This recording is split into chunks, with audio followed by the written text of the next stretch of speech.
Na jina langu ni Official Rose, ndiye mhabarishaji kupitia channel yako pendwa kabisa Biomedia. Kama bado hujaanza kutufuatilia, karibu sana utufuatilie uweze kuangazia na kujua taarifa mbalimbali katika upande wa masuala mazima ya kisiasa. Leo tunaangazia story ambako Mange Kimambi matatani, hali tete siri yafichuka, Marekani yaanza kusikiliza shitaka lake la kurudishwa Tanzania. Mahakama ya shirikisho ya Marekani katika wilaya ya Columbia imetoa taarifa rasmi ya tarehe ya kusikilizwa kwa kesi ya kurudishwa nchini kwa mwanaharakati na mwanamuziki maarufu wa mtandaoni Mange Kimambi. Na kwa mujibu wa hati ya mahakama, kesi hiyo inayobeba namba 25 MJ 154 itasikilizwa tarehe 18 Disemba 2025 kuanzia majira ya saa 5 kamili asubuhi mbele ya jaji Moxla A. Upiaya.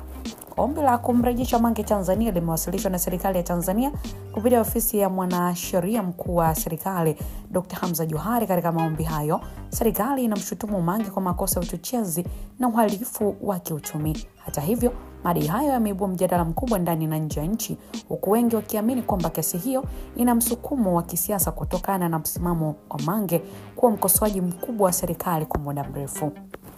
Mange Kimambi amekuwa akiishi nchini Marekani tangu mwaka 2020 akidai kukimbia vitisho na kesi za kisiasa alizokuwa akikumbana nazo nchini Tanzania. Kupitia mitandao ya kijamii amejitengenezea umaarufu mkubwa akiwa na zaidi ya wafuasi milioni 6 na mara kwa mara hutumia majukwaa yake kukosoa serikali, hasa katika masuala ya haki za binadamu, demokrasia na usawa wa kijinsia. Wataalamu wa sheria wanaona kuwa ombi la Tanzania inaweza kukumbana na vizingiti vikubwa kisheria.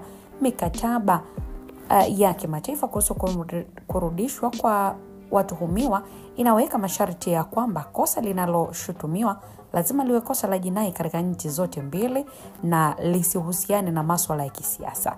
Kwa kuzingatia hoja kwamba shutuma dhidi ya Mange zinaweza kutafsiriwa kama za kisiasa, uwezekano wa Marekani kumrejesha nchini Tanzania ni mdogo mno. Lakini pia kesi hiyo imeibua hisia mseto kimataifa, hasa ikizingatiwa kuwa ripoti nyingi zimekuwa zikionyesha kushuka kwa viwango vya uhuru wa kujieleza nchini Tanzania. Mashirika ya haki za binadamu yamekuwa yakitoa wito kwa serikali kuhakikisha inalinda haki za watu wenye maoni tofauti bila kutumia sheria kama chombo cha kuwakandamiza. Kesi hiyo pia inatarajiwa kufuatiliwa kwa karibu na wananchi, wanaharakati, vyombo vya habari na mashirika ya kimataifa, na kadiri tarehe ya kesi inavyokaribia, mjadala kuhusu uhuru wa kujieleza, matumizi ya mitandao ya kijamii na nafasi ya upinzani kisiasa utaendelea kushika kasi, hasa kwa kuwa Mange Kimambi amekuwa ni sauti ya upinzani sio rasmi kwa miaka kadhaa kupitia mitandao yake. Mtazamaji wa Biomedia, jina langu ni Official Rose. Je, unadhani katika kesi hii ambayo tayari itaanza kusikilizwa 18 mwezi Disemba tarehe, nini kinafuata? Mange atarejeshwa Tanzania kweli, ama unaona nini kinaweza kutokea? Endelea kuandika maoni yako, yatasomeka wakati mwingine.